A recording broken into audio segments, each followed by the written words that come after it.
Hello everybody. In this short video, I'll tell you a few stories about the importance of asymmetric synthesis. So why asymmetric synthesis is important? Okay. So I believe many of you have already aware of this, and you have read many stories, and you have several information about the importance of asymmetric synthesis. So here I'll do very brief way. I'll discuss about the importance of asymmetric synthesis. You know, two enantiomers interact differently with chiral molecule. So they interact or they behave differently in the chiral environment. And you know, the living beings, including humans, let's say animals, human beings, plants, insects, whatever you think, we are made of several important molecules which are chiral. One of such molecules is enzyme. You know, enzymes are made of amino acid which is enantiomerically pure forms.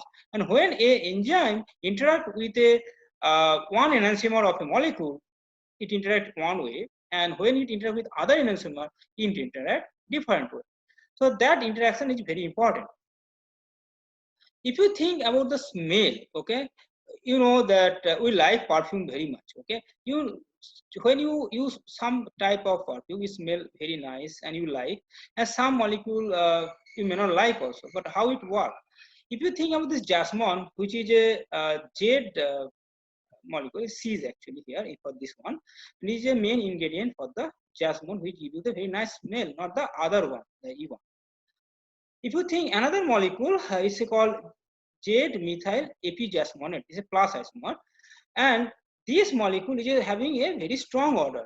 If you think about its other enantiomer, it is orderless. Okay, how does it work? If you think about the olfactory receptor or smell receptor, which is made of the proteins which bind with these order molecules, these such molecules which give you the order in a different way, depend on their enantiomers. Okay, some may be giving very nice smell, some odorless, some even the very bad smell. Okay, so this all depends on how they are interacting with these chiral receptors.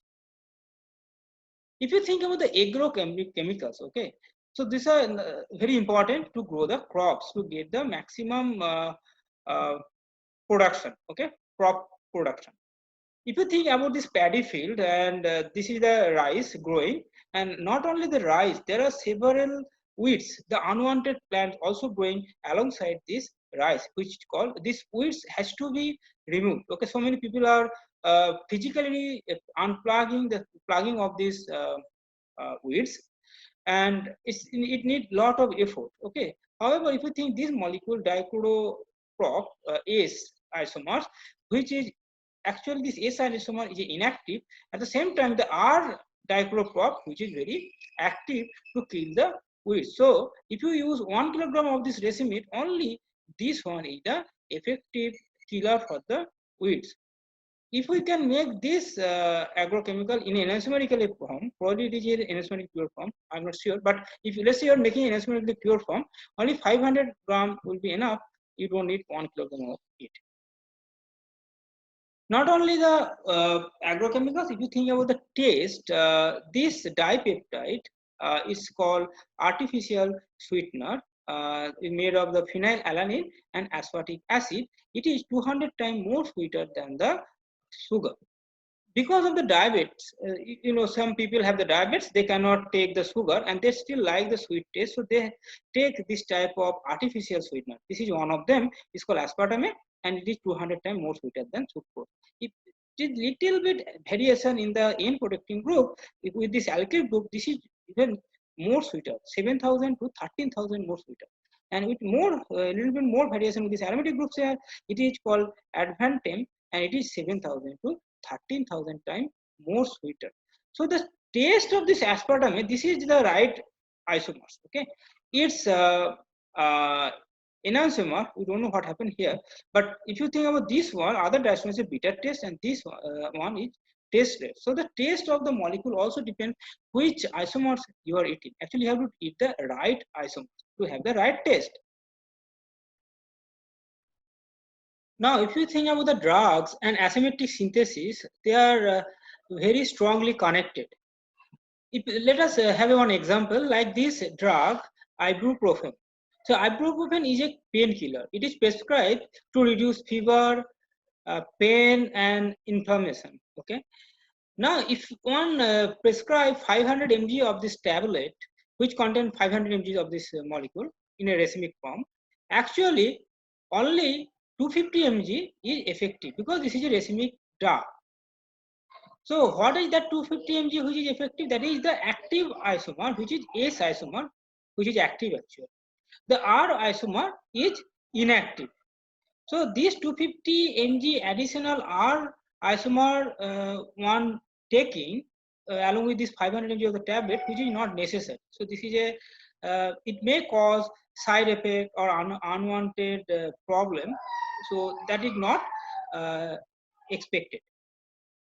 Another famous story is the thalidomide disaster. This molecule actually initially given as a medicine as a racemic mixture.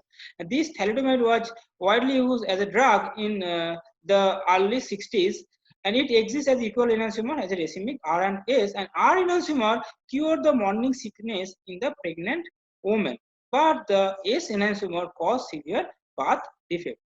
This was banned in 1961 because it gave the birth more than 10,000 babies having not completely grown up. Okay, so having the birth defect. So this was a horrible situation.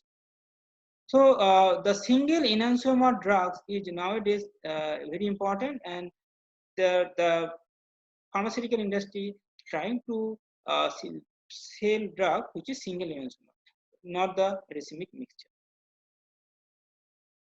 In this course, what we are going to learn, if you take two fragments of the molecule and you are stitching them, okay, and we want to learn how, let's say you are generating two chiral centers, let's say aldol reaction, you are generating two chiral centers. So two chiral centers means four isomers will form and two diastereoisomers will be there. So how to get all four isomers in a isomerically pure form? And if you learn, and if you can also develop new reactions to make very important molecules in an enantiomerically pure form, which can be useful in the pharmaceutical industries as an active pharmaceutical ingredient. So maybe in future, many of you are working in the pharmaceutical industries and you will be dealing with this sort of plants and you will be making them trons. So better to have a good idea what you are going to do in future. You need to know asymmetric synthesis. How we access those chiral molecules. So way to access chiral molecules.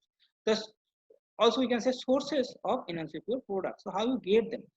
Generally, we get them in a three way. One is the chiral pool synthesis. So Mother Nature have several molecules already synthesized. Let's say sugar, amino acid, tartaric acid, which is available from nature, even natural products several. So those molecules, if you use, actually it's called chiral pool synthesis.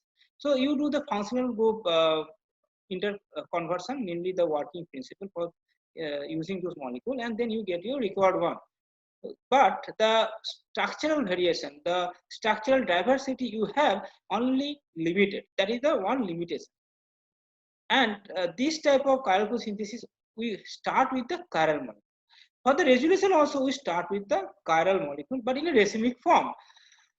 If you take this racemic mixture and you can separate these two enantiomer in a by any means, and then you can get the R enantiomer maximum in 50% possible theoretically, but you generally get more than 40%, and then if you go more than 40%, the problem is you start to lose the enantiomer selectivity most of the cases.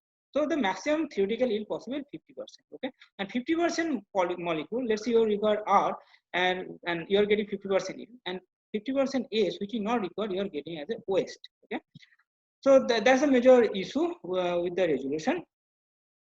The best way to get those chiral molecules are asymmetric synthesis, and this deal with the pro-chiral molecules. Unlike the previous two cases, chiral pool synthesis and resolution, where you need to start with the chiral molecule, here you start with the pro-chiral molecule, and you generate a new chiral center by doing your asymmetric synthesis reaction. Okay, by doing a reaction. So one of the way to get is the biocatalysis, where you use the molecules from the living beings, let's say enzyme, and you can use them to do the reaction. So let's say enzymatic reactions. Okay, and those type of reaction is quite heavily used in industries, and in the laboratory the research is also going on, but not that to that extent what industries uses nowadays. The laboratory uses mostly chiral auxiliaries, okay, base synthesis, and also asymmetric catalysis. So what is chiral auxiliary? You use a chiral heterocyclic molecule or chiral molecule. You just put on a substrate and then you do a diastereoselective reaction and then you remove it and you get the isomolecular pure reaction by doing a diastereoselective reaction. Okay. For asymmetric catalysis, you don't have to pre-functionalize your substrate with the chiral auxiliary. You start with the acyryl molecule, you use a catalytic amount of chiral catalyst and which do the reaction. And this is the, I would say, there is enormous futures, and many of us, the organic synthetic chemists, work actively in this area, particularly nowadays, and it has a tremendous potential. Our course will start with the auxiliary first and then we'll slowly move to the catalysis. The question is, what is auxiliary and how it works? Okay, I'll not go in details here, but let us say some little bit about it. So auxiliary are generally heterocyclic molecule which mainly rely on the sterically demanding chiral center to control the conformation and the diastereoselectivity. So the synthesis of those auxiliaries mainly synthesized from the chiral sources such as amino acid, sugar molecule, tartaric acid, menthol, etc. Okay, those are available from Mother Nature. The mainly working hypothesis is you install this chiral group, these auxiliaries on your substrate, which is achiral or prochiral actually, not achiral, prochiral, and then you do the reaction. Okay, and then after the reaction, you have to remove it. The problem is you have to install the chiral group, okay, this auxiliary, and then you have to remove it. That need lot of uses of chemicals, the efforts and energy, and that produces a lot of chemical waste. That is one of the major disadvantages of the auxiliary based chemistry, which was solved by the asymmetric catalysis. So some of the very famous auxiliary I have shown here, depicted here. Evans auxiliary is synthesized from the amino alcohol and which is synthesized from the amino acid. You know, the Zivac imidazolidinone, this called bislactam is also amino acid base, and this and this as the glycine equivalent. So you can put any group here to get the natural and actually essential and also the non-proteogenic amino acid. Also, Meyer's pseudoephedrine can be used, Opolzer chiral can be used, menthol can be used. Indus, this hydrazite synthesized from the proline is also important and has a lot of nice applications. Even sugar can be used as the auxiliary. And this is not a heterocycle, but this is one of the widely used auxiliary for the synthesis of the chiral amines. First, it had been put on aldehyde or ketone to get the chiral amines, which is later on functionalized. And a lot of work initially started with the Professor Davies, then Illman, then Professor Senanayake. They have a lot of nice contribution in this area. Well, we'll come back with another video with the reactions. Until then, see you. Bye. See you later. Thank you.